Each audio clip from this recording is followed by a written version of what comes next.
C'est une bonne question. Peut-on donner le prénom que l'on souhaite à un enfant? Ces dernières années, on a entendu de nombreuses controverses liées au prénom que des parents souhaitaient donner à leur enfant. Vous vous souvenez peut-être de la petite Mégane Renaud qui avait fait grand bruit, mais d'autres cas plus récents lui ont fait écho comme Nutella, Clafoutis ou encore Titeuf. Oui, les parents rivalisent parfois d'inventivité pour nommer leur progéniture. Alors que dit la loi et pourquoi certains prénoms sont refusés?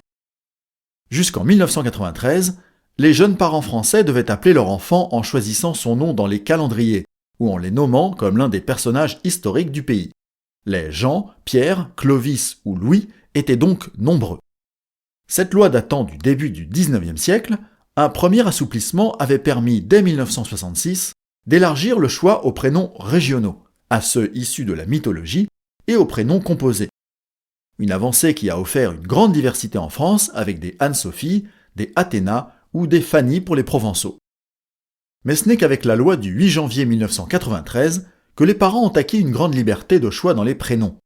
À cette date, il est devenu possible de donner n'importe quel prénom à un petit, du moment que les deux conditions suivantes sont respectées. Le prénom ne doit pas porter préjudice à l'enfant, et il doit pouvoir s'écrire avec l'alphabet français. Du fait du vaste choix de prénoms autorisés, il est assez rare que l'officier d'état civil doive intervenir. Mais le cas échéant, s'il estime que le prénom enfreint l'une des règles susmentionnées, sa mission est de transmettre le cas au procureur de la République qui demandera à un juge des affaires familiales de trancher. C'est d'ailleurs assez fréquent en Bretagne, puisque les prénoms traditionnels comportent des tildes et des apostrophes, ce qui les exclut de la loi. Toutefois, certains sont acceptés, comme ce petit Derken qui a pu garder son nom breton. Si l'orthographe peut être problématique, la plupart des cas de refus de prénom concernent des choix qui pourraient nuire à l'enfant durant sa vie. Il est vrai que les jeunes parents font parfois preuve d'un peu trop d'enthousiasme au moment de faire leur choix, sans forcément anticiper les conséquences néfastes que pourrait avoir ce prénom pour leur bambin. Car débuter son existence en s'appelant Nutella, Fraise ou CR7, prénom refusé en 2018, n'est pas forcément évident. Parfois, c'est la confusion des genres qui dérange, comme dans le cas des parents d'une petite Liam, un prénom masculin, qui a été refusé. Mais il arrive que des prénoms assez originaux soient acceptés. Beau gosse, Jennifaël et Jean-Brian remercieront certainement leurs parents plus tard. Si en France, la liberté en matière de choix de prénoms est grande, ce n'est pas le cas partout dans le monde.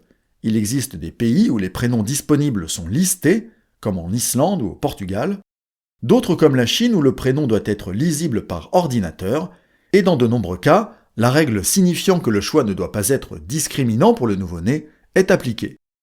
Ailleurs, il arrive que certains prénoms soient tout simplement bannis, Ikea en Suède, Harry Potter au Mexique, Christ en Nouvelle-Zélande ou Hitler un peu partout dans le monde. Malgré ces restrictions, vous avez toujours la possibilité d'inventer un joli prénom pour votre bébé, alors soyez créatifs, mais pas trop.